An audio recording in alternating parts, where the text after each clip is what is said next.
بسم اللہ الرحمن الرحیم الحمد للہ رب العالمین وصلی اللہ علی نبینا محمد وعلی آلہ واصحابہ اجمعین۔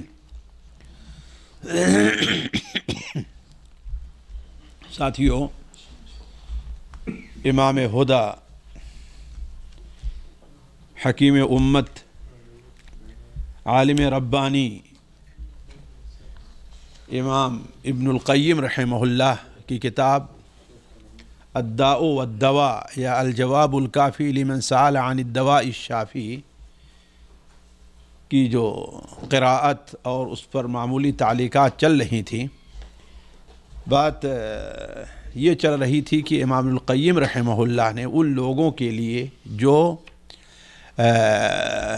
حسن ظن کا دعویٰ کرتے ہیں کہ ہاں ہمیں اللہ تعالیٰ کے بارے میں حسن ظن ہے، اور وہ صرف وعد یا ترغیب کی حدیثوں کو انہوں نے لے لیا ہے اور وعید اور ترہیب کی حدیثوں کو انہوں نے چھوڑ دیا ہے۔ ایک بات یہاں پر آپ لوگوں سے ذکر کرتے چلوں، آپ لوگوں میں طلب علم بھی ہیں، کہ دیکھیے انسان اپنی زندگی میں ترغیب کے مقابلے میں ترہیب کا زیادہ محتاج ہے۔ انسان، تعجب نہ کریں اگر بعض لوگ، انسان اپنی زندگی میں ترغیب کے مقابلے میں ترہیب کا زیادہ محتاج ہے، اور یہ بات حافظ ابن حجر رحمہ اللہ نے فتح الباری میں اس حدیث کی شرح میں لکھی ہے جس میں آپ صلی اللہ علیہ وسلم نے ارشاد فرمایا کہ میری اور تمہاری مثال اس شخص کی ہے کہ اس نے آگ جلائی، اور آگ جب جل گئی تو اس پر پتنگے جو آگ میں آتے ہیں کود رہے ہیں اور وہ ان کو بچا رہا ہے۔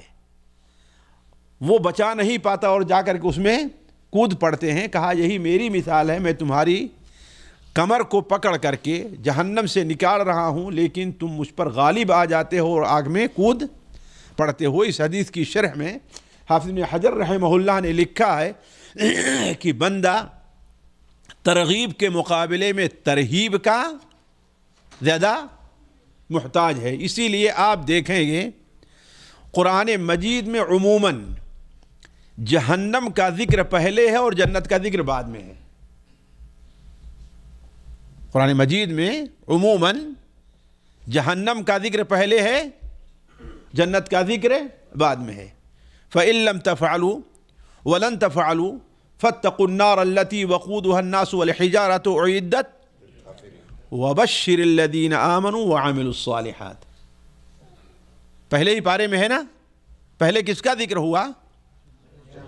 جہنم کا، پھر اس کے بعد آپ ایسے پورے قرآن میں دیکھیے سورہ النبا کے اندر ان جہنم کانت مرصادا للطاغین مآبا لابثین فیہا احقابا، اس کے بعد کیا ہے؟ ان للمتقین مفازا۔ تو آپ پورے قرآن مجید میں یہ آپ دیکھیں گے عموماً، یعنی کلی طور پر نہیں ہے لیکن عموماً آپ یہ دیکھیں گے کہ جہنم کا ذکر ہے، اور یہ بھی ہے جہنم کا ذکر جس تفصیل سے ہے، جنت کا ذکر اتنی تفصیل سے نہیں ہے۔ تفصیل ہے، یہ بھی نہیں کہتا، لیکن کہ اگر دونوں کو مقارنہ کریں تو جہنم کا ذکر زیادہ ہے جنت کے مقابلے میں۔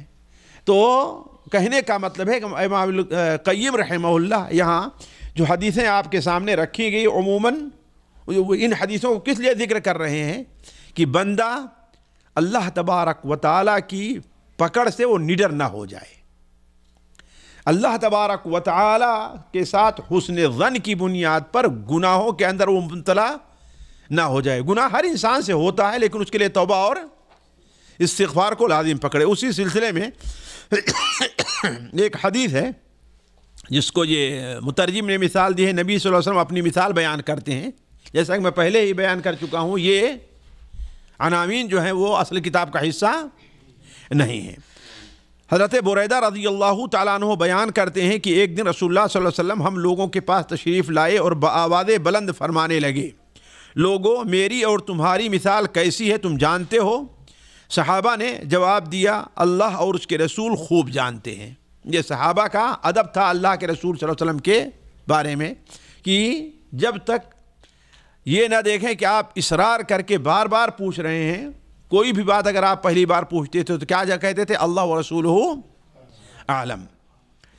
آپ فرمانے لگے میری اور تمہاری مثال اس قوم کی سی ہے جو کسی آنے والے دشمن سے ڈر رہی ہو اور اس کی تفتیش کے لیے انہوں نے کسی آدمی کو بھیجا. یہ آدمی دشمن کو دیکھ کر کے ڈرتا ہوا آیا تاکہ قوم کو ڈرائے اور دشمن جو سر پر آ پہنچا اس سے لوگوں کو آگاہ کرے. اس میں یہاں اضافہ کر لیے کہ اس کو خطرہ ہوا کہ لوگوں کو متنبہ کرنے سے پہلے ہی دشمن ان پر حملہ آور ہو جائے گا.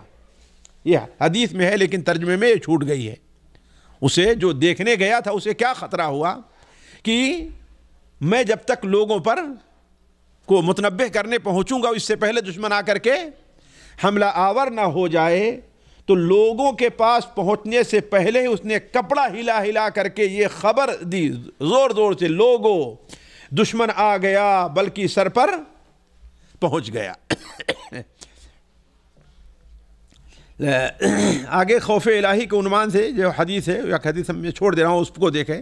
حضرت ابو ذر رضی اللہ تعالیٰ عنہ بیان کرتے ہیں کہ رسول اللہ صلی اللہ علیہ وسلم نے ارشاد فرمایا انی ارا ما لا ترون واسمع ما لا تسمعون. آگے ترجمہ ہے جو میں دیکھتا ہوں تم نہیں دیکھتے. ظاہر بات ہے اللہ کے رسول صلی اللہ علیہ وسلم کو اللہ تعالیٰ نے عیاناً جہنم اور جنت، جہنمیوں کو عذاب اور یہ چیزیں دکھلائی تھیں. جو میں دیکھتا ہوں تم نہیں دیکھتے، جو میں سنتا ہوں تم نہیں سنتے. آپ صلی اللہ علیہ وسلم کو اللہ تبارک و تعالیٰ نے جہنمیوں کے بلبلانے اور رونے کی آواز بھی آپ صلی اللہ علیہ وسلم کو سنائی. قبر میں جن کو عذاب ہو رہا تھا اللہ تعالیٰ نے وہ بھی آپ کو سنایا. بہت سی چیزیں ایسی حدیثیں ہیں. آسمان انہی میں سے، یعنی جن چیزوں کو میں دیکھتا ہوں یا جن چیزوں کو ہم نے دیکھا اور سنا، ان میں سے ایک چیز یہ بھی ہے کہ آسمان فرشتوں کے بوجھ سے چڑچڑا اٹھا. اصل میں ترجمہ ہونا چاہیے. چڑچڑانا جانتے ہیں؟ یہ لکڑی ہے، کیا چیز ہے یہ؟ اگر اس پر کوئی 1 کنٹل کا آدمی بیٹھے تو یہی آواز ہے. ہے کہ نہیں؟ اسی کو اطا کہتے ہیں، یعنی چڑچڑا اٹھا، جس کا ترجمہ یہاں پر انہوں نے کراہ لکھا ہے، کراہنا نہیں ہے. اور یہ اس لیے کراہنا لکڑی وغیرہ کے لیے نہیں بولا جاتا. کراہنا کیا ہے؟ وہ جاندار چیزوں کے لیے ہے. تو آسمان چڑچڑا اٹھا اور اس کو چڑچڑانے کا حق حاصل ہے. اس بارے میں وہ حق بجانب ہے کہ وہ چڑچڑائے. کیوں؟ کوئی 4 انگلی کے بقدر بھی جگہ ایسی نہیں ہے جہاں فرشتے سجدے میں گر کر اللہ کی تسبیح و تقدیس نہ کرتے ہوں. لوگوں، جو میں جانتا ہوں اگر تم جان لو تو تم ہنسنا چھوڑ دو اور بہت زیادہ روتے ہی رہو اور عورتوں کے ساتھ بستروں پر لذت اندوز ہونا ترک کر دو اور گھروں سے باہر نکل کر کے راستوں اور میدانوں میں بھاگتے پھرو. بعض روایات میں ہے کہ تم اپنے سروں پر مٹی ڈالتے ہوئے صحرا میں نکل جاؤ اور اللہ کی طرف تم جھک پڑو، یعنی تجرون ہے، یعنی اللہ سے روتے ہوئے تم جو ہے بھاگ کھڑے ہو. یہ اصل معنی ہے. یہ حدیث بیان کر کے حضرت ابو ذر رضی اللہ عنہ کہا کرتے تھے واللہ لوددت انی شجرۃ تعضد. میں چاہتا ہوں کہ کاش کہ میں کوئی درخت ہوتا جسے کاٹ لیا جاتا. یعنی اللہ تبارک و تعالیٰ کا اور آپ کی پکڑ کا خوف حضرت ابو ذر رضی اللہ تعالیٰ عنہ کو یہ تھا. ایک آگے حدیث ہے اور اس حدیث کے اوپر کچھ کلام ہے، لیکن ایک ہی بڑی باعث عبرت ہے. حضرت حذیفہ رضی بیان کرتے ہیں کہ ہم رسول اللہ صلی اللہ علیہ وسلم کے ہمراہ ایک جنازے میں شریک تھے. جب ہم قبر پر پہنچے تو آپ اس قبر کی ایک جانب بیٹھ گئے اور آنکھیں پھرا کر کے قبر کے اندر نگاہ ڈالی. اس کے بعد فرمایا یدغت المؤمن فیہ ضغطۃ تضول منہا حمائلہ ویملأ علی الکفار نارا. مومن کو قبر میں بھینچا جاتا ہے، دبوچا جاتا ہے، جس سے اس کی ہڈیاں سینے کی، یہ ترجمہ صحیح نہیں ہے، اس لیے کہ اصل میں حمائل، بلکہ اگر دیکھیں تو امام القیم نے خود عربی میں اس کی تشریح بھی کر دی ہے کہ حمائل اصل میں کیا ہے، وہ خصیتین کا ایک دوسرے سے لپٹ جانا، یہ اصل میں حمائل ہے۔ حمائل خصیتین کے لیے استعمال ہوتا ہے عربی میں، اگر جس کے پاس ہو دیکھنا وقت نہیں ضائع کرنا چاہتا، لیکن وہاں پر اس سے مراد خود ترجمہ عربی میں اس کی تشریح بھی کر دی ہے، یعنی خصیتین کی رگیں علیحدہ ہو جاتی، نہ زور سے دبایا جاتا ہے۔ اور اس سلسلے میں صحیح حدیث آئی بھی ہیں، اور کافر کی قبر آگ سے بھر دی جاتی ہے، یعنی مومن کا بھی یہ حشر ہے قبر میں اور کافر کا، تو پھر کوئی بھی کیسے اللہ تبارک و تعالیٰ کے عذاب اور پکڑ سے بے خوف ہو سکتا ہے۔ حضرت جابر بن عبداللہ بیان کرتے ہیں کہ سیدنا سعد بن معاذ کا انتقال ہوا۔ سعد بن معاذ یہ بڑے مشہور صحابی ہیں انصار میں سے، تو ہم رسول اللہ کے ہمراہ جنازے میں شریک ہوئے۔ جب رسول اللہ صلی اللہ علیہ وسلم نے جنازے کی نماز پڑھ لی اور انہیں قبر میں اتارا گیا، یہ ان صحابہ میں ہیں کہ جن کے بارے میں آپ نے کیا فرمایا تھا کہ عرش عظیم بھی ہل گیا ہے، اور 70,000 فرشتے ان کی قبر کو کندھا دینے کے لیے، جنازے میں کندھے کے لیے انہوں نے، بلکہ بسا اوقات منافقوں نے کہا کہ یہ اتنا موٹا دکھتا تھا، یہ کتنا ہلکا لگ رہا ہے اس کا جنازہ، تو کیا تھا کہ فرشتے بھی ان کو کندھا دے رہے تھے۔ جنازے کی نماز پڑھ لی اور انہیں قبر میں اتارا گیا اور قبر برابر کر دی گئی، تو آپ دیر تک سبحان اللہ سبحان اللہ سبحان اللہ پڑھتے رہے، آپ کے ساتھ ہم بھی یہی پڑھتے رہے۔ پھر آپ نے اللہ اکبر کہنا شروع کیا، ہم بھی آپ کے ساتھ یہی کہتے رہے۔ بعد میں رسول اللہ صلی اللہ علیہ وسلم سے دریافت کیا گیا کہ آپ نے پہلے سبحان اللہ پڑھا پھر اللہ اکبر پڑھا، کیا وجہ ہے؟ آپ نے فرمایا لَقَدْ تَضَايَكَ عَلَى هَذَا الْعَبْدِ الصَّالِحِ الْعَبْدِ الصَّالِحِ عبد لکھا غلا عَلَى هَذَا الْعَبْدِ الصَّالِحِ قَبْرُهُ حَتَّى فَرَّجَ اللَّهُ عَنْهُ، اس اللہ کے اس بندے یعنی بلکہ اس نیک بندے، صالح کا ذکر ہے، اللہ کے اس بندے یعنی اللہ کے یعنی نیک ترجمہ کیا جائے، نیک بندے پر قبر تنگ ہو گئی، بعد میں اللہ تعالیٰ نے اس کو کشادہ کر دیا، فراخ کر دیا۔ تو ساتھیوں اس قسم کی بہت سی حدیثیں ہیں، آگے نیچے اس صفحے میں نیچے جو حدیث ذکر کی ہے حضرت ابو امامہ بیان کرتے ہیں، وہ کہتے ہیں کہ رسول اللہ صلی اللہ علیہ وسلم نے فرمایا قیامت کے دن سورج اس قدر قریب ہو جائے گا کہ قریب 1 میل کا فاصلہ رہ جائے گا، 1 میل کا فاصلہ رہ جائے گا، اس کی گرمی اس قدر ہوگی کہ اس سے لوگوں کے دماغ کھولنے لگیں گے، اس طرح کھولنے لگیں گے کہ جس طرح چولہے پر ہنڈیاں کھولتی ہیں، اور لوگ اپنے اپنے گناہوں کے مطابق پسینے میں غرق ہوں گے، کسی کے گھٹنوں تک، کسی کے پلیوں تک، اور کچھ ایسے ہوں گے جو کمر تک ڈوبے ہوں گے، اور کچھ ایسے ہوں گے جو منہ تک ڈوبے ہوں گے۔ آگے والی حدیث حضرت عبداللہ ابن عباس سے جو مروی ہے اس کی تصحیح کر لیجئے، یہاں پر کچھ چیزیں حذف ہو گئی ہیں، یہاں پر صرف یہی لکھا ہے کہ حضرت عبداللہ ابن عباس بیان کرتے ہیں رسول اللہ نے ارشاد فرمایا قولوا حسبنا اللہ ونعم الوکیل علی اللہ توکلنا، لیکن اس کس موقع پر آپ نے کہا تھا وہ نہیں ہے، وہی اصل میں اہم چیز ہے، کس موقع پر آپ نے کہا تھا۔ آپ صلی اللہ علیہ وسلم نے حضرت عبداللہ ابن عباس جیسا بیان کرتے ہیں، سنن ترمذی کے اندر روایت ہے کہ کیف انعم وصاحب القرن قد التقم القرن وحنا جبہتہ، میں دنیا کی نعمتوں سے کیسے لذت اندوز ہوں، میں دنیا میں کیسے خوش رہوں، جبکہ سور پھونکنے والا فرشتہ وہ سور کو اپنے منہ میں لیے ہوئے ہے اور اپنی گردن کو ایسے جھکا کر کے اوپر کی طرف دیکھ رہا ہے، یسمع، وہ انتظار کر رہا ہے کہ کب سور پھونکنے کا حکم دیا جائے، کب سور پھونکنے کا حکم دیا جائے۔ اس سے صحابہ اکرام بہت گھبرا گئے اور کہا اے اللہ کے رسول صلی اللہ علیہ وسلم، جیبے میں تو ہم کیا کریں، ہم کیا کریں؟ تو آپ نے فرمایا قولوا حسبنا اللہ ونعم الوکیل علی اللہ توکلنا۔ اب عبارت صحیح ہو گئی، قولوا حسبنا اللہ ونعم الوکیل علی اللہ توکلنا، تم یہ پڑھا کرو کہ اللہ تعالیٰ ہمارے لیے کافی ہے اور اچھا وکیل ہے، اور ہم اللہ ہی تعالیٰ پر بھروسہ رکھتے ہیں۔ اس قسم کی یہ حدیثیں امام ابن القیم رحمہ اللہ نے ذکر کی ہیں، جیسا کہ ہم نے آپ سے کہا کہ تقریباً 33 حدیثیں امام القیم نے ذکر کی ہیں، جس کے اندر صرف وعید ہے۔ آگے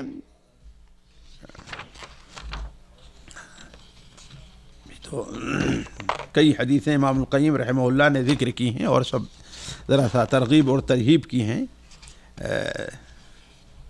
کیا رائے ہے، حدیثوں کو چھوڑ کر آگے بڑھ جائیں یا کہ سننا چاہتے ہیں؟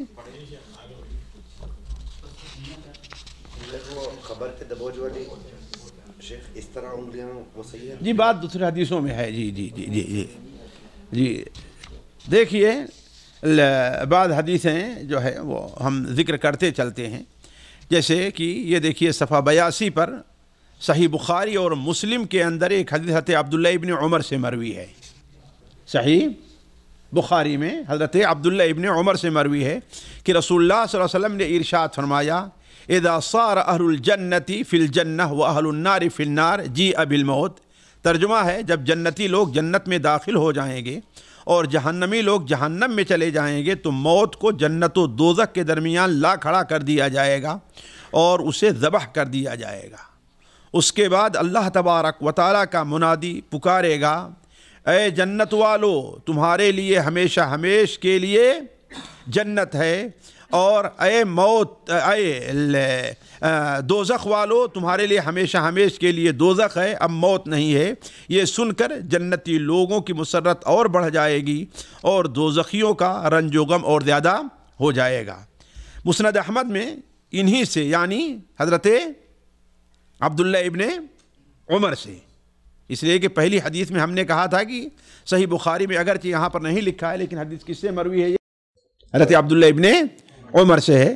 تو مسند احمد میں انہی سے یعنی حضرت عبداللہ ابن عمر سے روایت ہے کہ من اشترى ثوبا بعشرة دراہم فیہا درہم حرام، جس نے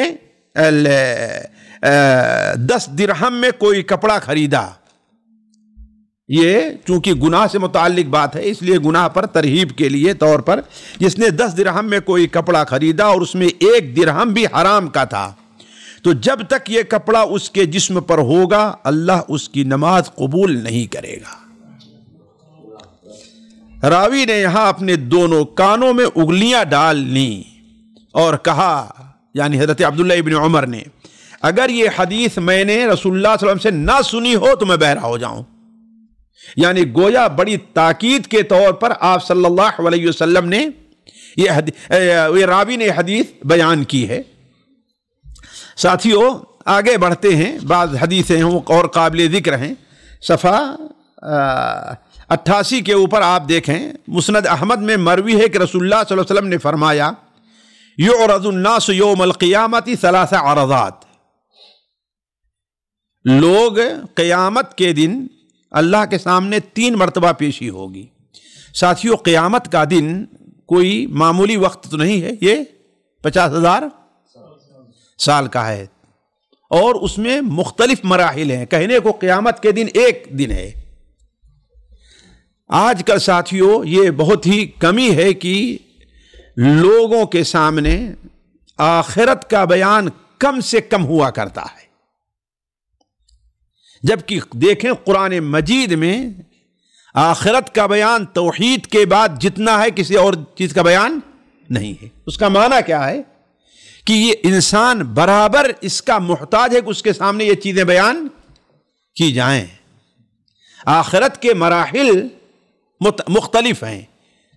سب سے پہلا مرحلہ جو آخرت کا سب سے زیادہ خطرناک، بڑا خطرناک ہے، وہ یہ ہے کہ آدم علیہ السلام اللہ تعالیٰ 40 سال تک لوگوں کو حشر کے میدان میں اسے چھوڑے رکھے گا۔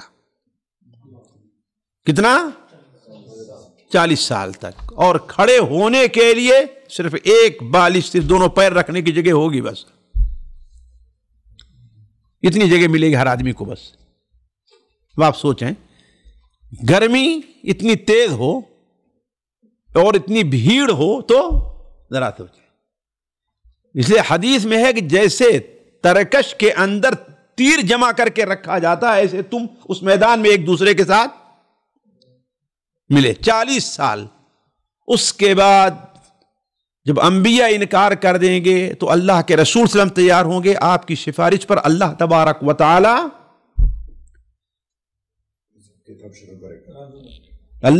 ترازو نہیں، اللہ تعالیٰ حشر کے میدان میں آئے گا اور سب سے پہلا اعلان کیا ہوگا حشر کے میدان میں؟ سب سے پہلا اعلان یہ تو اللہ کے رسول جا کے سفارش کریں گے تو آئے گا. تو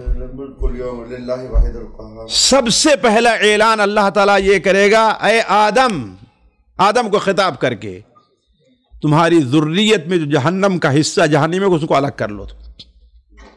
سب سے پہلا خطاب یہ ہوگا،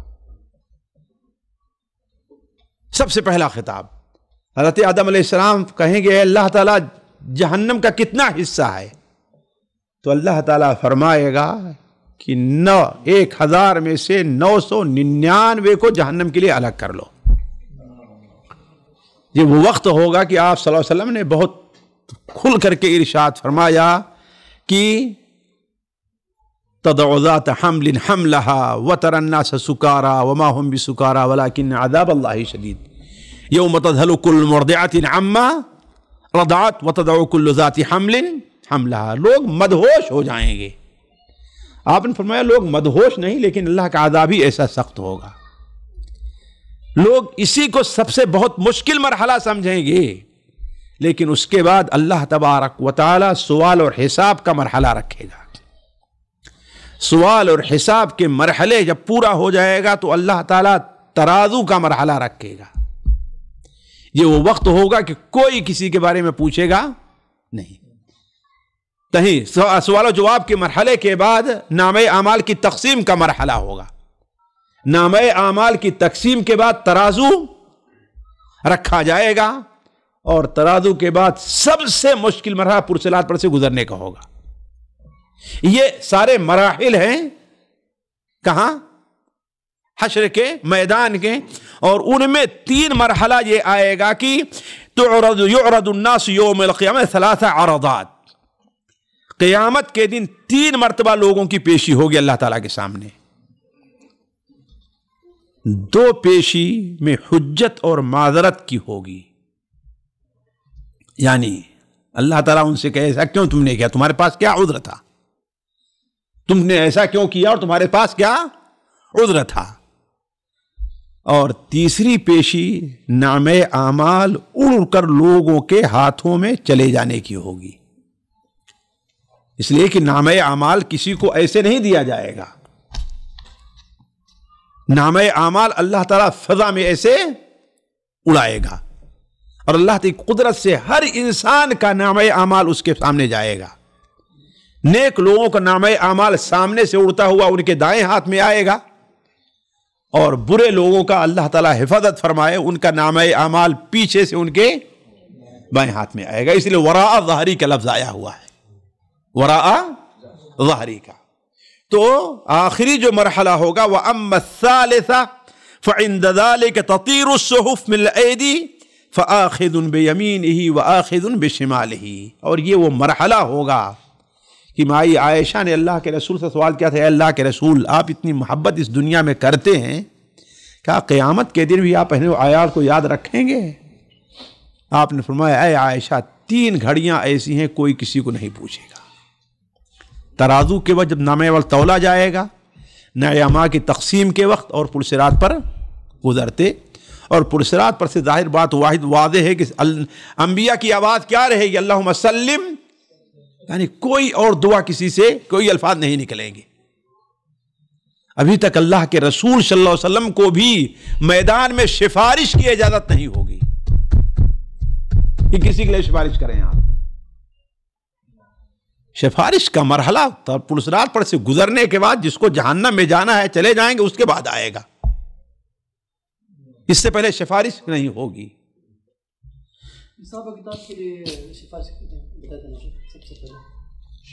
وہ شفاعت کبریٰ ہے کہ اللہ تعالیٰ حاضر ہو لوگوں کا حساب لینے کے لیے. لیکن اور باقی جو شفاعتیں ہیں وہ کب ہوں گی؟ جی کوئی حدیث ہم کو چھوٹا سا نہیں ملی کہ جسم کے بارے میں یہ معلوم ہو کہ حشر کے میدان میں اللہ کے رسول کسی کی سفارش کریں گے. کوئی حدیث ایسی صریح ہم کو نہیں ملی ہے، واللہ عالم. مسند احمد میں حضرت عبداللہ مسعود بیان کرتے ہیں رسول اللہ صلی اللہ علیہ وسلم نے فرمایا کہ ایاکم ومحقرات الذنوب، یہ حدیث ساتھیوں لوگوں میں عام کرنے اور توجہ دینے کی بھی ہے. ایاک ومحقرات الذنوب، اللہ کے رسول نے یہ بھی نہیں کہا کہ چھوٹے گناہوں کو نہیں. آپ نے کیا کہا؟ اس لیے کہ بہت سے چھوٹے گناہ ہیں انسان اسے بہت بڑا سمجھتا ہے، حقیر نہیں، معمولی نہیں سمجھتا ہے کہ نہیں؟ وہ گناہ جسے تم حقیر سمجھتے ہو، معمولی سمجھتے ہو، کوئی اہمیت نہیں دیتے. تو ایاکم ومحقرات الذنوب، اس لیے چھوٹے چھوٹے گناہوں کا ترجمہ یہ صحیح نہیں ہے. محقرات ذنوب یعنی وہ گناہ جو جسے انسان کیا سمجھتا ہے؟ معمولی سمجھتا ہے، ظاہر بات ہے، حقیر سمجھتا ہے. تم اپنے آپ کو بچاؤ. کیونکہ جب چھوٹے چھوٹے گناہ زیادہ ہو جاتے ہیں تو انسان کو ہلاک کر دیتے ہیں، انسان کو ہلاک کر دیتے ہیں. پھر آپ صلی اللہ علیہ وسلم اس کی مثال آپ نے بیان کی. اس کے بعد رسول اللہ صلی اللہ علیہ وسلم اس کی مثال ارشاد فرمائی کہ جب لوگ کسی صحرا میں منزل کرتے ہیں اور کھانے پکانے کا وقت ہوتا ہے تو کوئی لکڑی لے آتا ہے اور کوئی اونٹ کی میگنیاں. میں نہیں سمجھ پایا کہ آخر یہ ترجمہ کہاں سے کیا گیا، پتہ نہیں حدیث میں کوئی الفاظ ہیں بھی کہ نہیں ہیں، اس لیے کہ عام الفاظ جو ہیں جاء ھذا بعود وھذا بعود، یہ الفاظ ہیں حدیث کے الفاظ ہیں کہ ایک آدمی کوئی لکڑی لے کر کے اور دوسرا کوئی لکڑی لے کر کے آ رہا ہے. سمجھ رہے ہیں نا؟ یعنی ایک چھوٹی لکڑی یہ لایا، چھوٹی لکڑی وہ لایا، چھوٹی لکڑی وہ لایا، چھوٹی لکڑی وہ لایا، جس سے ڈھیر جمع ہو گیا اور اسی سے کھانا پک گیا. یہی مثال ہے، چھوٹے چھوٹے گناہ جب اکٹھا ہو جاتے ہیں تو اتنا زیادہ ہو جاتے ہیں کہ انسان کی کمر کو توڑ دیتے ہیں، انسان ہلاک ہو جاتا ہے. پھر اس کے بعد پلسرات سے متعلق وہ حدیث ذکر کی ہے جس کو میں اختصار کے ساتھ ہے، سبحان اللہ، ہم لوگ پڑھنے میں وہ ہو جاتے ہیں اور امام القیم رحمہ اللہ لکھنے میں جی ان کو ذرا سے بھی وہ نہیں ہو جی لکھنے میں ان کو تھکاوٹ نہیں، اور ہم لوگ جو ہے پڑھنے میں تھکتے نہیں ہیں، لیکن ایک بار لوگ اکتا جاتے ہیں. ہم تو نہیں تھکے ہیں الحمدللہ. ایک 89 صفحہ پر ایک حدیث جو ہمیشہ ہمیں اور آپ کو ساتھیوں سامنے رکھنا چاہیے، وہ حدیث بھی سن لیں. حضرت ابو ہریرہ بیان کرتے ہیں کہ رسول اللہ صلی اللہ علیہ وسلم نے ارشاد فرمایا قیامت کے دن سب سے پہلے 3 قسم کے لوگوں کا فیصلہ کیا جائے گا. قیامت کے پہلے 3 لوگوں کا فیصلہ کیا جائے گا. کسی کو یہ شبہ نہ ہو کہ سب سے پہلے قیامت دن نماز کا حساب ہوگا. دیکھیے 3 چیزیں ہیں قیامت کے میدان میں. ایک سوال ہے اور ایک حساب ہے. سب سے پہلے جو سوال کیا جائے گا وہ اللہ تعالیٰ نعمتوں سے متعلق سوال کرے گا، اور وہ نعمت جسے لوگ بہت معمولی سمجھتے ہیں، پانی کی نعمت اور صحت کی نعمت. اور سب سے پہلے جس کا حساب لیا جائے گا وہ نماز ہوگی. سمجھ رہے ہیں فرق سمجھ رہے ہیں نا؟ اور سب سے پہلے فیصلہ جن کا کیا جائے گا وہ خون کا فیصلہ ہوگا، 2 آدمی کے خون کا فیصلہ ہوگا. اور سب سے پہلے فیصلہ کر کے، اس لیے کہ ہر آدمی کا فیصلہ کر فوراً جہنم میں نہیں، فیصلہ کیا پھر نئے اعمال کی تقسیم اور یہ چیزیں رہ جائیں گی. ہاں سب سے پہلے جہنم میں جن کو ڈالا جائے گا وہ 3 لوگ ہیں جن کا ذکر اس حدیث کے اندر ہے، جن کا ذکر اس حدیث میں ہے. تو قیامت کے دن سب سے پہلے 3 قسم کے لوگوں کا فیصلہ کیا جائے گا، یعنی جہنم میں لے جانے کے لیے. سب سے پہلے شہید کو لایا جائے گا، اللہ تعالیٰ اس کو اپنی نعمتیں گنوائے گا. نعمتیں کیا؟ شہید کو کون سی نعمت؟ ہاں بہادری. تم نے ہمیں اتنے ہنر دیا، بہادر بنایا ہے کہ نہیں؟ ورنہ نعمتیں تو بہت ہیں. گنوائے گا اور ان نعمتوں کا اعتراف کرے گا. وہ کہے گا ہاں اے رب بالکل آپ نے دیا ہے. اللہ تعالیٰ فرمائے گا تم نے یہ نعمتیں کہاں خرچ کی؟ وہ جواب دے گا میں تیری راہ میں لڑتا رہا. یہ دیکھیے جو میں کہہ رہا تھا کون سی نعمت ہے. میں تیری راہ میں لڑتا رہا حتیٰ کہ میں تیری راہ میں شہید ہو گیا. اللہ تعالیٰ فرمائے گا تو جھوٹ بولتا ہے, تو اس لیے لڑا کہ لوگ تجھے بہادر کہیں. یہی حدیث سنن ترمذی اور مسند احمد میں ہے. تو اس میں یہ بھی ہے کہ فرشتے بھی کہیں گے تو جھوٹ بولتا ہے, گواہ دینے والے کہیں گے تو جھوٹ بولتا ہے. تو اس لیے لڑا کہ لوگ تجھے بہادر کہیں, اور دنیا میں لوگوں نے تجھے بہادر کہا. اس کے بعد حکم دیا جائے گا اسے سر کے بل گھسیٹتے ہوئے لے جاؤ اور جہنم میں ڈال دو. چنانچہ اسے جہنم میں ڈالا جائے گا. اس کے بعد عالم اور قرآن سیکھے ہوئے لوگوں کو بلایا جائے گا. حافظ قرآن جو ہوگا, قرآن کا جو عالم ہوگا اسے بلایا جائے گا. اللہ تعالیٰ اسے اپنے انعامات یاد دلائے گا. کون سے انعامات؟ وہی بات دھیان میں رکھیے کہ اسے اللہ نے اپنی کتاب کا علم دیا ہے, اسے اللہ نے اپنی کتاب کی سمجھ دی ہے, کتاب لوگوں کو بیان کرنے کا اللہ نے اسے ہنر دیا ہے. وہ ان کا اعتراف کرے گا. اللہ تعالیٰ فرمائے گا تو نے اسے کہاں خرچ کیا؟ وہ کہے گا میں نے لوگوں کو علم اور قرآن پڑھایا ہے. اللہ تعالیٰ فرمائے گا تو جھوٹ کہتا ہے, تو جھوٹ کہتا ہے. تو نے اس لیے پڑھا تھا کہ لوگ تجھے عالم حافظ قاری کہیں, اور یہ بات تجھے دنیا میں حاصل ہو گئی. پھر حکم دیا جائے گا کہ اسے بھی سر کے بل گھسیٹ کر جہنم میں جھونک دیا جائے. تو اسے جہنم میں ڈالا جائے گا. پھر اللہ تعالیٰ اس شخص کو بلائے گا جس کو رزق کی فراوانی اور مال و دولت اور قسم قسم کی نعمتیں دنیا میں دی گئی تھی. اللہ تعالیٰ اپنی نعمتیں یاد دلائے گا. جب وہ اس کا اعتراف کرے گا تو فرمائے گا تو نے میری نعمتوں کو کہاں صرف کیا ہے؟ تو نے میری نعمتوں کو کہاں صرف کیا؟ وہ جواب دے گا تیری مرضی کی راہ میں نے خرچ کیا ہے. اللہ تعالیٰ فرمائے گا تو جھوٹ کہتا ہے, تو نے اس لیے خرچ کیا ہے کہ لوگ تجھے سخی کہیں, اور دنیا میں یہ ہو چکا. اس کے بعد حکم دیا جائے گا کہ اسے بھی سر کے بل جہنم میں جھونک دو. چنانچہ اسے جہنم میں جھونک دیا جائے گا. ایک حدیث میں یہ الفاظ زیادہ ہیں, یہی لوگ سب سے پہلے جہنم میں ڈالے جائیں گے اور انہی سے جہنم کی آگ سلگائی جائے گی.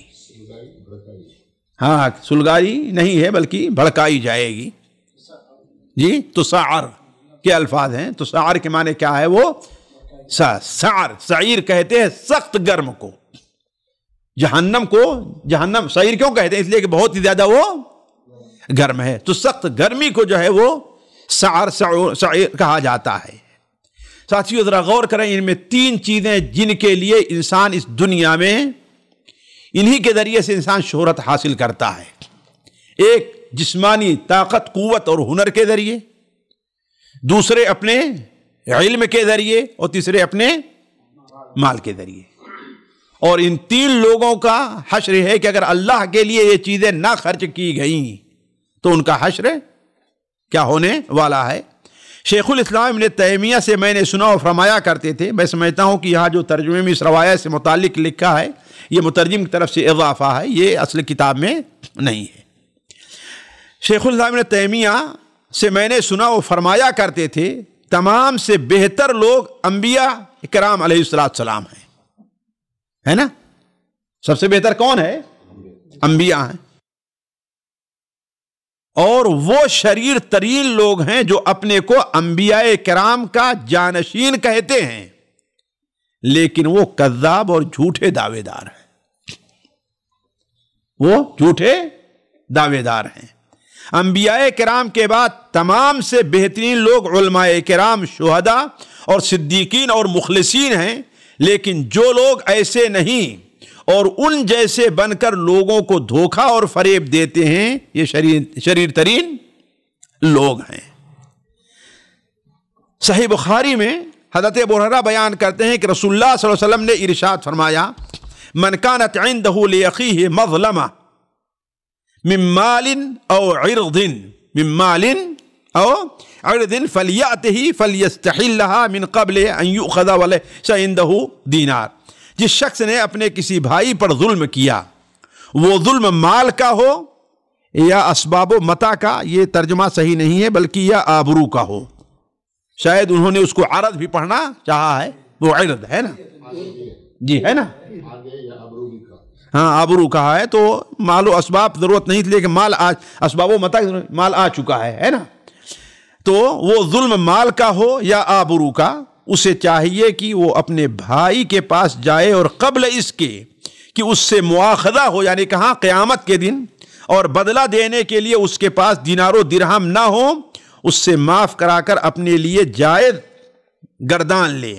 کیونکہ اگر اس کے پاس نیکیاں ہوں گی تو اس سے لے کر اس کو دے دی جائیں گی، یعنی جس کے اوپر اس نے ظلم کیا ہے، اور نیکیاں نہیں تو اس کے گناہ اس پر لاد دیے جائیں گے اور پھر اسے جہنم میں جھونک دیا جائے گا.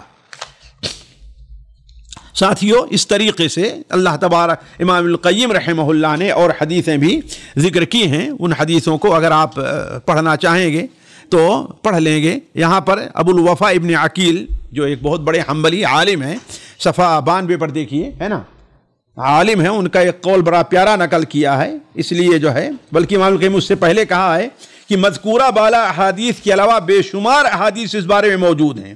جو شخص نصیحت حاصل کرنا چاہے، اسے چاہیے کہ وہ ان احادیث طرف نابینا نہ بن جائے اور نفس کو خود سر اور آزاد نہ کر دے اور صرف حسن ظن اور حسن رجا پر تکیہ کر کے نہ بیٹھ جائے.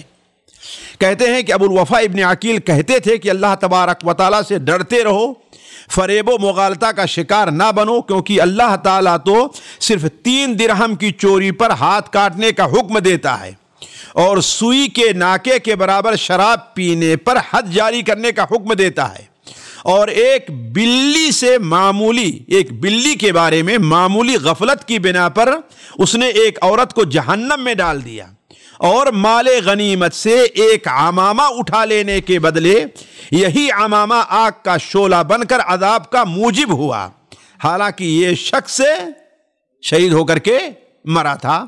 تو اللہ تبارک و تعالیٰ کی پکڑ اور اللہ تعالیٰ کے عذاب سے انسان کو غافل نہیں ہونا چاہیے. یہاں پر امام القیم جو ہے یہاں پر ایک بات ذکر کرتے ہیں کہ بہت سے لوگ کو دھوکہ ہو جاتا ہے. وہ کیا دھوکہ ہوتا ہے یہاں پر ذکر کر رہے ہیں اسی صفحہ 92 میں. اللہ کی نعمتوں کے سلسلے میں دھوکہ، اور بہت سے فریب خوردہ لوگ مال و دولت اور اللہ تعالیٰ کی دنیاوی انعامات کے مغالطے میں آ جاتے ہیں اور یہ سمجھنے لگتے ہیں کہ یہ سب کچھ اس لیے ہے کہ اللہ تعالیٰ مجھ سے راضی اور مجھے دوست رکھتا ہے. اور ساتھیو، یہ بلا اگر ہم لوگ خود اپنا محاسبہ کریں تو شاید ہم لوگ بھی اس سے بری نہ ہو پائیں، ہم لوگ بھی اس سے اپنے آپ کو بری نہ کر پائیں. اگر ہم میں اللہ تعالیٰ نوکری اچھی دی ہے، اللہ تعالیٰ نے، اللہ تبارک و تعالیٰ نے اگر ہمیں اولاد اچھی دی ہے، زیادہ دی ہے، اللہ تعالیٰ نے ہمیں مال باغات اور یہ، یا کم سے کم اللہ تعالیٰ نے ہمیں عزت دی ہے، بہت ساتھی دیے ہیں، اور ہم سے اللہ تبارک و تعالیٰ کی شان میں کوتاہیاں ہوتی ہیں، کوتاہیاں ہوتی ہیں، تو ہم یہ تصور نہیں کرتے کہ کہیں یہ مال اللہ کی آزمائش تو نہیں ہے، یہ اولاد اللہ کی آزمائش تو نہیں ہے، یہ ہمیں جو شہرت ملی اللہ کی آزمائش تو نہیں ہے.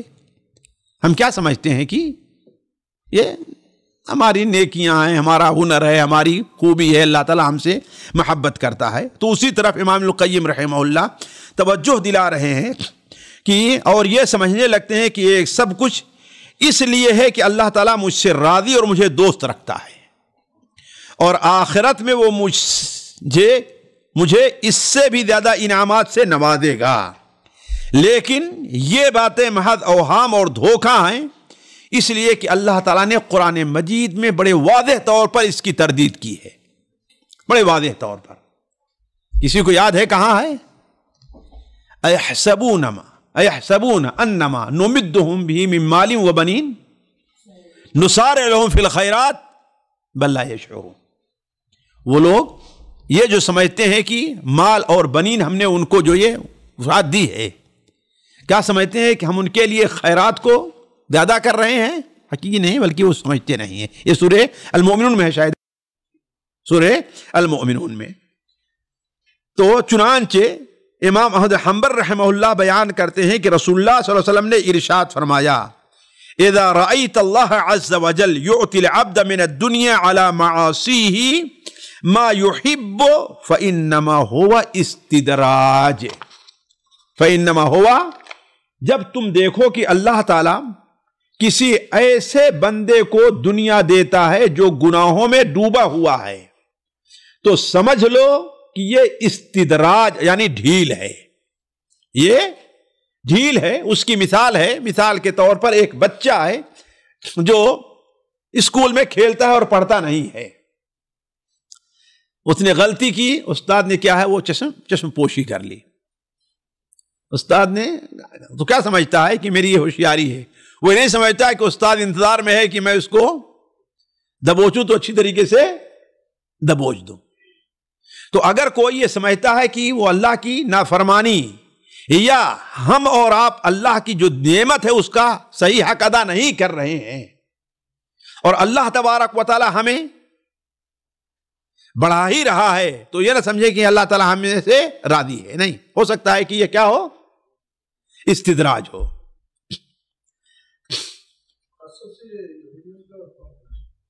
کیا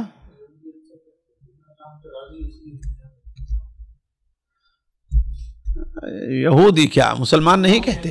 مسلمان نہیں کہتے ہیں الحمدللہ اللہ کا شکر ہے، الحمدللہ اللہ کا شکر ہے. یہ اللہ تبارک و تعالی اللہ کی رضا ہے. ہم بولتے ہیں، زبانی سے بولتے ہیں. تجھے کیا معلوم کہ اللہ کا شکر یہ ہے؟ فلمی ایکٹر بھی بولتے ہیں. بلکہ وہ بعض بزرگوں کے پاس جا کر دعا کیجئے کہ میری نئی فلم جو آ رہی ہے وہ کامیاب ہو جائے. ہے کہ نہیں ہے؟ تو نسارع لهم فی الخیرات والی بات ہے. اس کے بعد رسول اللہ صلی اللہ علیہ وسلم نے یہ آیت تلاوت فرمائی: فَلَمَّا نَسُوا مَا ذُكِّرُوا بِهِ فَتَحْنَا عَلَيْهِمْ أَبْوَابَ كُلِّ شَيْءٍ حَتَّى إِذَا فَرِحُوا بِمَا أُوتُوا أَخَذْنَاهُمْ بَغْتَةً فَإِذَا هُمْ مُبْلِسُونَ. پھر جب وہ لوگ ان چیزوں کو بھولے رہے جن کی ان کو نصیحت کی جاتی تھی، تو ہم نے ان پر ہر چیز کے دروازے کشادہ کر دیے، یہاں تک کہ جب ان چیزوں پر جو کہ ان کو ملی تھی وہ خوب اترا گئے، تو ہم نے یکایک ان کو پکڑ لیا، پھر تو وہ بالکل حیرت زدہ ہو گئے. بعض سلف صالحین فرماتے ہیں اگر تم گناہوں میں ڈوبے ہوئے ہو پھر بھی اللہ تبارک و تعالی اپنی نعمتوں سے تمہیں نوازتا ہے تو تمہیں اللہ تعالی سے بہت ہی ڈرنا چاہیے، کیونکہ یہ استدراج ہے اور اللہ تعالی امتحان لینا چاہتا ہے. اللہ تعالیٰ امتحان لینا چاہتا ہے. اس کے بعد امام القیم رحمہ اللہ نے اور بہت سی حدیثوں کا ذکر کیا ہے.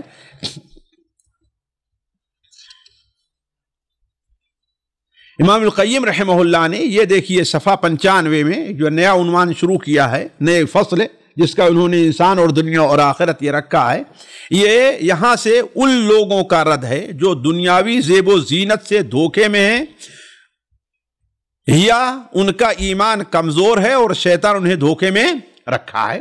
ان لوگوں کی تردید امام القیم رحمہ اللہ نے یہاں سے کی ہے کہ دنیا کی زیب و زینت میں دھوکے میں نہ رہو. دنیا کی زیب و زینت سے دھوکے میں رہو، اس لیے کہ دنیا کی جو زیب و زینت ہے آخرت کے مقابلے میں کیا ہے؟ کچھ بھی نہیں ہے، مچھر کے پر کے برابر بھی نہیں ہے. اور اس سلسلے میں ایک لمبی گفتگو کی ہے جسے دیکھ لینا چاہیے. میں اس سلسلے میں آگے بڑھتے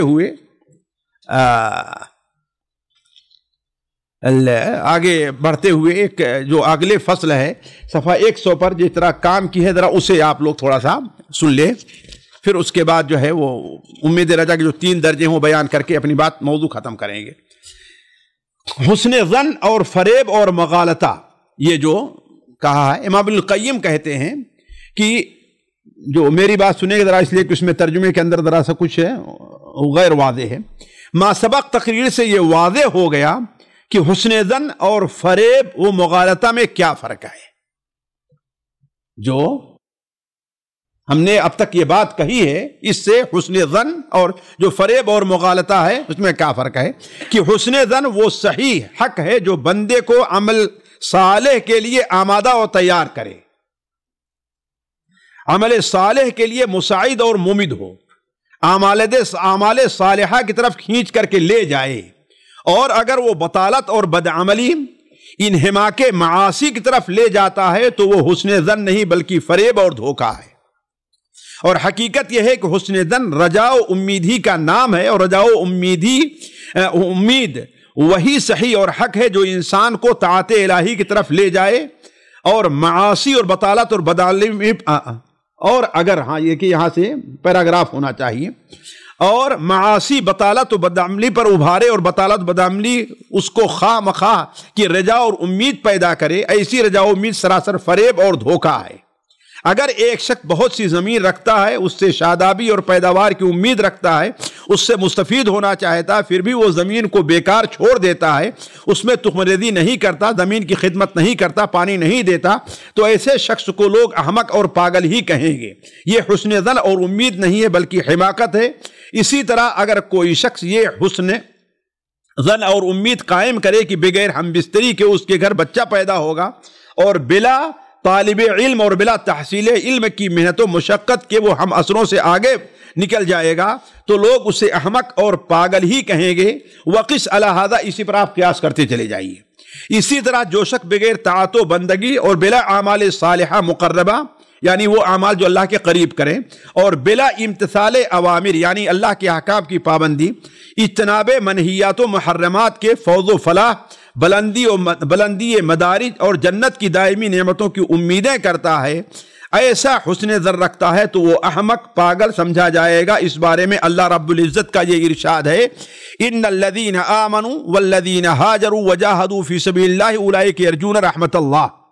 یہ آیت گزر چکی اس سے پہلے۔ غور کرو، اللہ رب العزت نے اس آیت میں ان لوگوں کو امید و رجا کا مستحق قرار دیا ہے جو مذکورہ طاعات کو انجام دیں، اور یہ فریب خوردہ انسان یہ کہتا ہے کہ رحمت الہی کا مستحق وہ ہے جو احکام الہی کی خلاف ورزی کرے،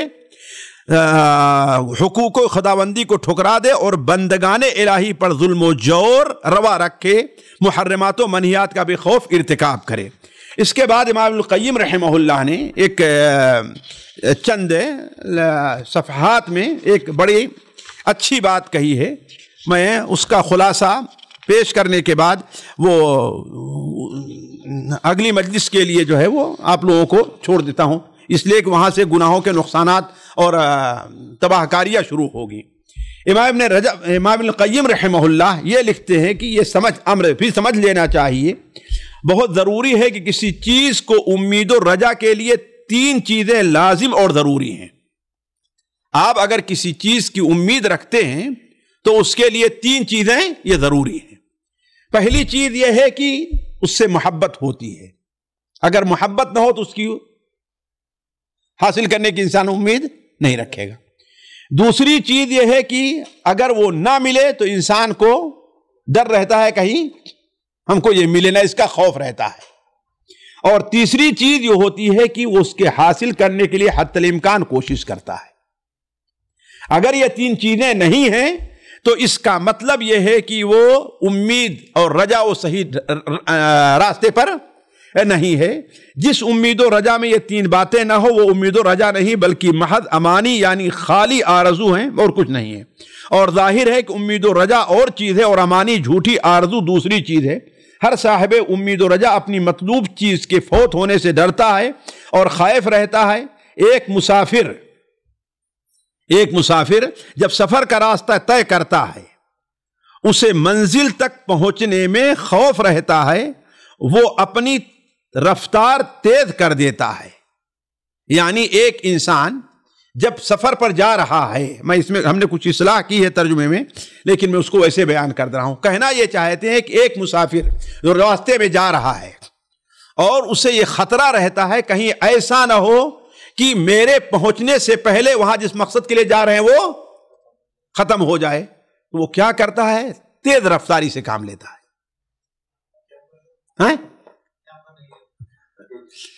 کیمرے بھی بچا اوقات جو ہے وہ لے لیتا ہے، اس کی بھی فکر نہیں رہتی، اتنا وہ منہمک رہتا آگے بڑھنے کے لیے کہ اسے کیمرے کی فکر نہیں رہتی، جرمانہ بھی اسے دینا پڑتا ہے کہ نہیں ہے؟ یہ کیا ہے کہ اس کا مطلب انہماک اس کا ضروری ہے، اتنی کوشش وہ کرتا رہتا ہے جی۔ اور اس کو ایک حدیث سے امام ابن القیم نے پیش کیا ہے کہ دلیل اس کی کیا ہے۔ اللہ کے رسول صلی اللہ علیہ وسلم کے سنن ترمذی میں حدیث ہے کہ آپ نے بیان فرمایا من خاف ادلجا ومن ادلج بلغ المنزل الا ان سلعۃ اللہ غالیہ الا ان سلعۃ اللہ جنہ۔ جو شخص منزل تک نہ پہنچنے سے ڈرتا ہے، جسے خوف رہے گا کہ میں منزل تک پہنچ پاؤں گا کہ نہیں، بلکہ بہت سے لوگ جو ہے ڈیوٹی جانے کے لیے اپنی گھڑی کو 5 منٹ آگے رکھتے ہیں نا، ایسا ہوتا ہی نہیں ہوتا ہے۔ اور ٹرین پکڑنے کے لیے ذرا تھوڑا 5 منٹ پہلے پہنچ جائیں گے، اطمینان رہتا ہے، کیوں؟ ڈر رہتا ہے کہ ٹرین کہیں چھوٹ نہ جائے۔ تو جو شخص منزل تک نہ پہنچنے سے ڈرتا ہے وہ پچھلی رات ہی یعنی رات کے آخری حصے سے سفر شروع کر دیتا ہے۔ سفر شروع، فجر کے لیے نہیں اٹھا جاتا، لیکن اگر ٹرین پکڑنا ہے جہاز تو اس کے لیے جی۔ اور جو پچھلی رات سے سفر شروع کرتا ہے منزل تک پہنچ جاتا ہے۔ آگاہ رہو، اللہ کا دیا ہوا سامان بہت قیمتی ہے، دیا ہوا سامان نہیں کرنا چاہیے، اصل میں سلعہ ہے۔ سلعہ کہتے ہیں سامان تجارت کو۔ اللہ تبارک و تعالیٰ نے ہمیں اس دنیا میں بطور تاجر کے بھیجا ہے کہ نہیں ہے؟ هل ادلکم علی تجارت جی تنجیکم من عذاب علیم، ہے نا؟ اور وہ سامان تجارت کیا ہے جس کی ہم تجارت حاصل کرنا چاہتے ہیں، خریدنا چاہتے ہیں؟ وہ جنت ہے۔ تو یہاں اصل ترجمہ ہونا چاہیے کہ سامان تجارت، اللہ تعالیٰ کا سامان بہت قیمتی ہے، اور اللہ تبارک تعالیٰ کا سامان کیا ہے؟ وہ جنت ہے، ورنہ دیا ہوا کہاں ہمیں؟ دنیا میں جنت دیا ہے اللہ نے دنیا میں۔ اور اللہ تعالیٰ نے جس طرح اعمال صالحہ والوں کو امید و رجا ضروری گردانی ہے، اسی طرح ان کے لیے خوف و ڈر بھی ضروری گردانا ہے۔ اور یہ خوب واضح رہے کہ خوف و رجا وہی مفید ہے جس کے ساتھ عمل صالح موجود ہو۔ اس سلسلے میں ایک حدیث امام القیم آیت نقل کی ہے، یہ سورہ المؤمنون کی آیت ہے، اور اسے ہمیں اور آپ کو ہمیشہ اس پر غور کرنا چاہیے اور سامنے رکھنا چاہیے۔ اس حدیث کو، آیت کو، اور ان آیات کی تفسیر جو سنن ترمذی میں عائشہ رضی اللہ تعالی عنہا سے مروی ہے، وہ آیت ہے ان الذین هم من خشیۃ ربهم مشفقون والذین هم بآیات ربهم یؤمنون والذین هم بربهم لا یشرکون والذین یؤتون ما آتوا وقلوبهم وجلة انهم الی ربهم راجعون۔ اور جو لوگ اپنے پروردگار کے خوف سے ترساں رہتے ہیں، لرزتے رہتے ہیں، کانپتے رہتے ہیں، اور جو لوگ اپنے پروردگار کی آیات پر یقین رکھتے ہیں۔ آیات سے مراد کیا ہے یہاں پر؟ آیات قرآنی آیات بھی ہیں اور احکام بھی ہیں۔ والذین هم بآیات ربهم یؤمنون، اور جو اپنے پروردگار کے ساتھ کسی کو شریک نہیں کرتے، اور جتنا کچھ انہیں اللہ دیتا ہے اس میں سے اللہ کی راہ میں خرچ کرتے ہیں، بلکہ اسے یہ رکھا جائے والذین یؤتون ما آتوا، اللہ تعالیٰ نے انہیں جتنی استطاعت دی ہے اس کے مطابق کوشش بھی کرتے ہیں، اس کے مطابق کوشش بھی کرتے ہیں، اور پھر بھی ان کے دلوں میں اس بات کا کھٹکا لگا رہتا ہے کہ ان کو اپنے پروردگار کی طرف لوٹ کر جانا ہے۔ یہی لوگ نیک کاموں میں جلدی کرتے ہیں اور ان کے لیے لپکتے ہیں، یعنی گویا کہ اللہ تبارک و تعالی کی نعمتوں کو حاصل کرنے کے لیے ضروری ہے کہ بندے کے اندر خوف پایا جائے، صرف امید ہی نہیں، اس کے ساتھ کیا ہونا چاہیے؟ خوف بھی ہونا چاہیے۔ اس کی وضاحت سنن ترمذی کی وہ حدیث کرتی ہے جو حضرت عائشہ رضی اللہ تعالی عنہا سے مروی ہے کہ میں نے اس آیت کے متعلق پوچھا کہ یا رسول اللہ، ایسے لوگ کون ہیں؟ کیا یہ وہ لوگ ہیں جو شراب پیا کر رہتے ہیں، جو زنا کرتے ہیں اور چوری کرتے ہیں؟ آپ نے جواب دیا لا یا بنت الصدیق، اے صدیق کی بیٹی یہ نہیں ہے، یہ وہ لوگ ہیں، ایسے لوگ ہیں بلکہ وہ جو روزے رکھتے ہیں، نماز پڑھتے ہیں، صدقہ دیتے ہیں، اور پھر ڈرتے ہیں کہ کہیں ان کے اعمال اللہ کے نزدیک رد نہ ہو جائیں، اللہ قبول نہ کرے۔ یہی لوگ خیر و بھلائی کے لیے جلدی کرتے ہیں. نیز یہ حدیث حضرت ہریرہ سے بھی مروی ہے. امام ابن القیم رحمہ اللہ آگے لکھتے ہیں آیت مذکورہ میں، اس کو آپ لوگ حذف کر دیے، نہیں ہونا چاہیے یہاں پر ترجمہ. اللہ تعالیٰ اہل سعادت کی توصیف و تعریف کرتا ہے. آیت مذکورہ میں کہاں اہل توصیف و تعریف کیا؟ تو یہ ترجمے میں تساہل ہے، آیت مذکورہ کو حذف کی اس کا کوئی تعلق نہیں ہے. اللہ تعالیٰ اہل سعادت کی توصیف و تعریف فرماتا ہے تو ان کے احسان اور نیکی اور خوف الہی کا بھی ذکر فرماتا ہے.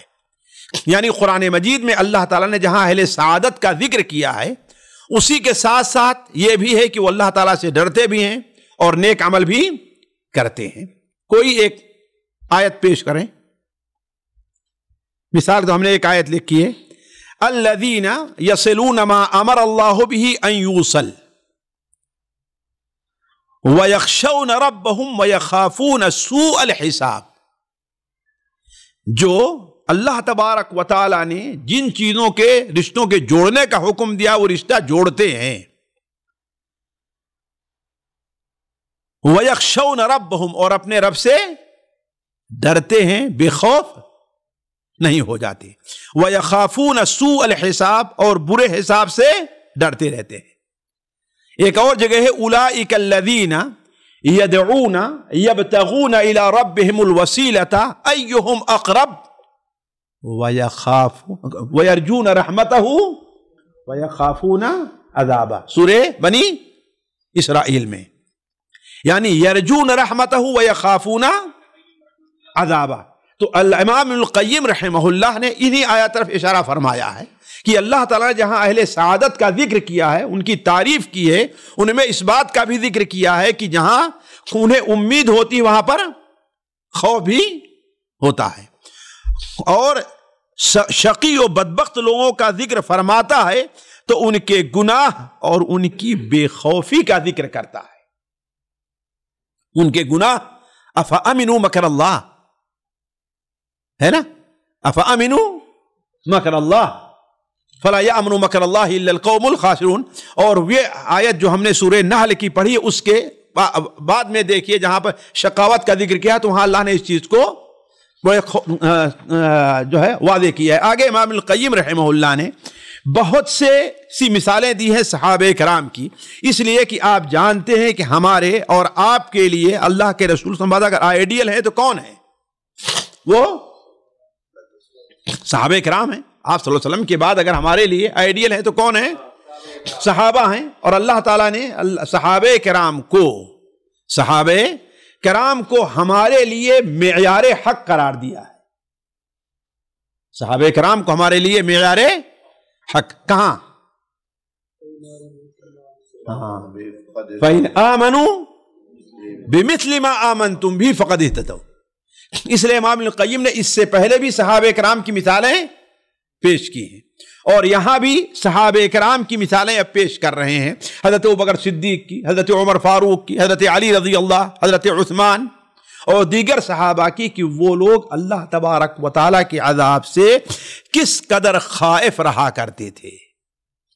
یعنی انہی تینوں باتوں کو سامنے رکھ کر کہیں کہ جو انسان اللہ تعالیٰ سے امید رکھتا ہے وہ تین چیزیں اس کے اندر پائی جاتی ہیں. کیا؟ محبت اور فوت کا خوف اور کوشش اس کے لیے. تیسری چیز کیا ہے؟ کوشش. پہلا یہ ہے کہ اس سے محبت چاہتا ہے کہ ہاں وہ ملے ہم کو، دوسرے ڈر رہتا ہے کہ وہ چیز کہیں ہم سے چھوٹ نہ جائے، اور تیسری چیز کیا اس کے لیے؟ کوشش. تو صحابہ کرام رضوان اللہ علیہ مجمعین اس بارے میں کیسے کوشش کرتے تو اسے کیسے خائف رہا کرتے تھے، اس چیز کا ذکر یہاں پر کئی اقوال اور یہ نقل کر کے امام القیم رحمہ اللہ نے یہاں پر کیا ہے. مثال کے طور پر دو ایک آپ کے سامنے رکھتے ہیں، یہ بات ذہن میں رہے کہ ہو سکتا ہے کوئی یہ کہہ دے، خاص طور پر آج کل جو تخریج کا ایک فن لوگوں نے اختیار کر لیا ہے کہ ہر جگہ چاہے وہ آدمی اس لائق ہے کہ نہیں ہے صحیح ضعیف حکم کا لگانا اپنا شروع کر دیتا ہے. تو یہ آثار جو ذکر کر رہے ہیں ہو سکتا ہے کہ ان میں سے بعض ضعیف ہوں لیکن بعض صحیح، لیکن مجموعہ یہ بتاتا ہے کہ صحابہ کرام اللہ تبارک و تعالیٰ کے لیے جہاں پوری محنت کیا کرتے تھے وہیں اللہ تبارک و تعالیٰ کے عذاب اور پکڑ سے بہت زیادہ ڈرتے اور خائف بھی رہا کرتے تھے۔ مثال کے طور پر یہاں دیکھیے حضرت ابوبکر صدیق رضی اللہ تعالیٰ عنہ کا یہاں پر قول نقل کیا ہے، اور یہ قول امام مالک رحمہ اللہ کے موطا میں ہے۔ کہاں ہے؟ موطا امام مالک، جو بخاری شریف لکھے جانے سے پہلے کیا کہی جاتی تھی کہ سب سے صحیح کتاب کون ہے؟ وہ موطا امام، یہ صحیح بخاری کے لکھے جانے سے پہلے لوگ اسے مانا کرتے تھے۔ تو امام مالک حضرت ابوبکر صدیق، سیدنا ابوبکر صدیق کے حالات پڑھو، آپ اکثر اپنی زبان پکڑ کر کہتے تھے ھذا الذی اوردنی الموارد۔ ساتھیو، کیا ہم میں سے ہم اپنا محاسبہ کریں، ایک محاسبے کی مجلس ہے، کیا ہم میں سے کبھی کسی نے یہ سوچا کہ ہم اپنی زبان سے کیا بکتے ہیں اور کیا کرتے ہیں؟ کبھی سوچا؟ ہم حضرت ابوبکر سے افضل ہیں؟ سوچنے کی بات ہے۔ وہ کیا؟ اس نے مجھے ہلاکت کے مواقع میں ڈال دیا ہے، بلکہ روایات میں حضرت عمر ایک بار ان کے پاس پہنچے تو کیا دیکھا کہ اپنی زبان کو وہ کھینچ رہے، کہا کہہ رہے خلیفہ یہ کیا؟ اور یہ بھی دیکھیے چھپ کر کے کسی کے سامنے نہیں، ریا انمود مقصد نہیں ہے۔ کیا کہتے ہیں کہ اسی نے مجھے کتنے گھاٹوں پر کے پانی پلائے ہیں، اس نے مجھے کہاں کہاں لے گئی ہے۔ تو یہ ظاہر بات اللہ تبارک و تعالیٰ کا، بلکہ حضرت ابوبکر صدیق یہ بھی کہا کرتے تھے ابکو، اے لوگو، اللہ تبارک و تعالیٰ کے خوف سے، اس کی عذاب سے، اس کی پکڑ سے ڈرو۔ اگر نہیں رو، تم لوگ رو، اگر رونا نہیں آتا تو کم سے کم رونے جیسی حالت تو بنا لو نا، صورت تو بناؤ، ایسی بناؤ، ہے نا، ایکٹنگ نہ کرو، ہے کہ نہیں؟ اس طریقے سے آپ دیکھیں گے ایک حضرت ابوبکر کا نقل کیا ہے اور حضرت عائشہ کا قول، اس کے بعد حضرت عمر کا بھی قول نقل کیا ہے۔ دیکھیے اسی صفحہ کے آخر میں دیکھیے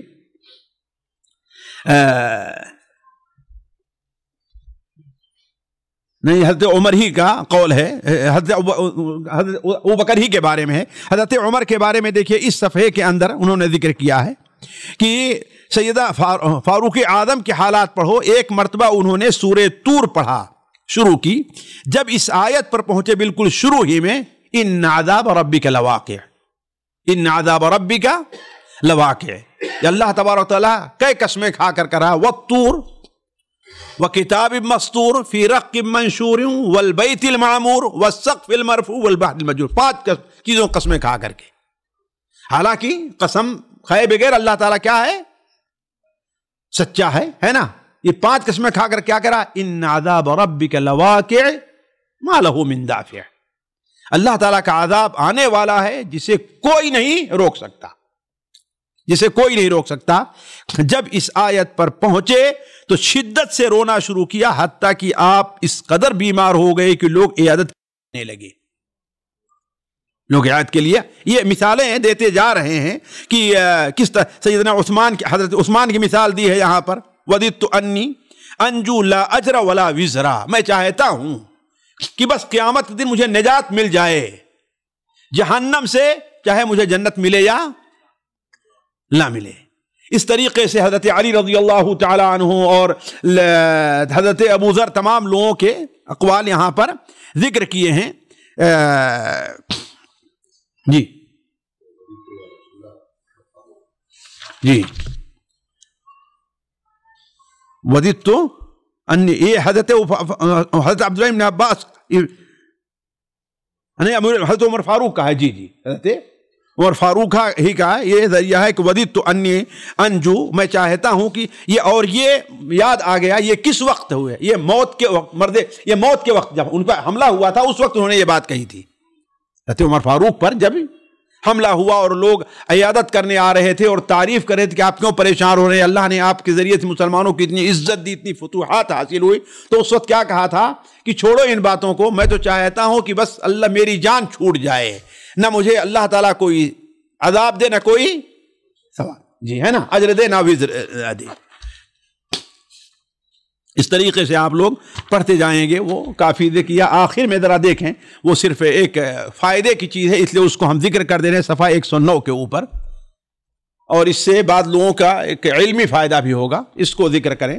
حضرت عمر بن خطاب رضی اللہ تعالیٰ عنہ نے حضرت حذیفہ سے، حضرت عمر خطاب نے یہ کہتے تھے، بلکہ ایک بار کہا، یہ کہتے نہیں تھے، کہا میں تمہیں اللہ کی قسم دے کر پوچھتا ہوں کیا رسول اللہ نے منافقوں میں میرا نام گنوایا تھا؟ اس لیے کہ حضرت حذیفہ رضی اللہ تعالیٰ عنہ صاحب السر رسول اللہ کہا جایا کرتے تھے۔ اللہ کے رسول صلی اللہ علیہ وسلم نے منافقوں کی پوری لسٹ ان کو بتلا دی تھی، اور اس سے وہ منافق مراد ہیں جو منافق اعتقادی تھے، نہ یہ کہ جو ان کے اندر عملی طور پر پایا جاتا تھا۔ اسی لیے حضرت حذیفہ بہت سے لوگوں کی نماز نہیں پڑھتے تھے، ان میں سے بات کیوں؟ اس لیے کہ وہ منافق تھے۔ حضرت عمر یہ بھی دیکھا کہ کس کی جنازہ میں جا رہے ہیں، کس میں نہیں جا رہے ہیں، وہ ہے نا۔ تو انہی حذیفہ سے پوچھا کہ میں تمہیں اللہ کی قسم دے کر تم سے پوچھتا ہوں کیا رسول اللہ نے منافقوں میں میرا نام گنوایا تھا؟ وہ کہتے ہیں کہ نہیں، لیکن آپ کے سوا کسی اور کی صفائی نہیں دوں گا، میں آپ کے سوا کسی اور کی صفائی نہیں دوں گا۔ یہ صفائی نہیں دوں گا اصل میں اسی لیے ہم نے ذکر کیا کہ اس کا معنی کیا ہے، اس کا نہیں معنی کیا ہے بتاؤں گا نہیں۔ ہاں آپ منافق نہیں ہے، لیکن کوئی اور پوچھے گا تم نہیں بتاؤں گا، وجہ اس کی کیا ہے؟ نہیں، اس روایت سے متعلق استاد شیخ الاسلام نے تیمیہ سے دریافت کیا گیا تو فرمانے لگے حضرت حذیفہ کی یہ مقصد نہیں تھا کہ حضرت عمر کے سوا نفاق سے کسی اور کی براءت نہیں پیش کروں گا، یہ معنی نہیں تھا، بلکہ یہ مقصد تھا کہ یہ دروازہ آپ کے سوا کسی اور کے لیے نہیں کھولوں گا کہ ہر شخص اپنی نسبت دریافت کرتا رہے اور میں اس کی صفائی دیا کروں۔ ہو سکتا ہے کوئی ایسا شخص بھی آ جائے جو منافق ہو۔ اسی روایت کے قریب قریب رسول اللہ کی خدمت میں گزارش کی کہ میرے حق میں، وہ حدیث یاد کیجئے آپ جس میں سبق کا بہا اوکاشا والی ہے، کہتے اوکاش اباب نے فرمایا کہ میری امت کے 70,000 لوگ بغیر حساب کے، کہتے اوکاشا نے کیا کہا؟ کیا میں بھی نہیں، اللہ کے رسول سے دعا کیجئے کہ میرا شمار ان میں ہو جائے۔ تو آپ نے فرمایا کہ تم انہی میں ہو۔ پھر ایک صحابی نے اور کہا تو آپ نے کیا فرمایا؟ اس کا یہ مطلب نہیں کہ وہ منافق تھا، اس کا مقصد کیا تھا؟ کیا اسی روایت کے قریب قریب رسول اللہ کی خدمت میں گزارش کی کہ میرے حق میں دعا فرمائیے کہ 70,000 آدمی جو بلا حساب و کتاب جنت میں جائیں گے ان میں میرا بھی نام ہو۔ آپ نے فرمایا عکاشہ تم سے سبقت کر گئے۔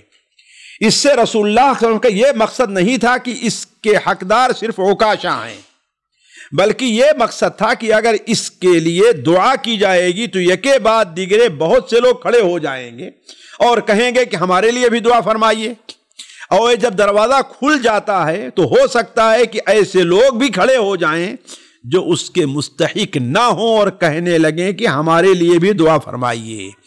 اس لیے یہاں اس سلسلے کو روک دینا ہی اولا اور بہتر ہے۔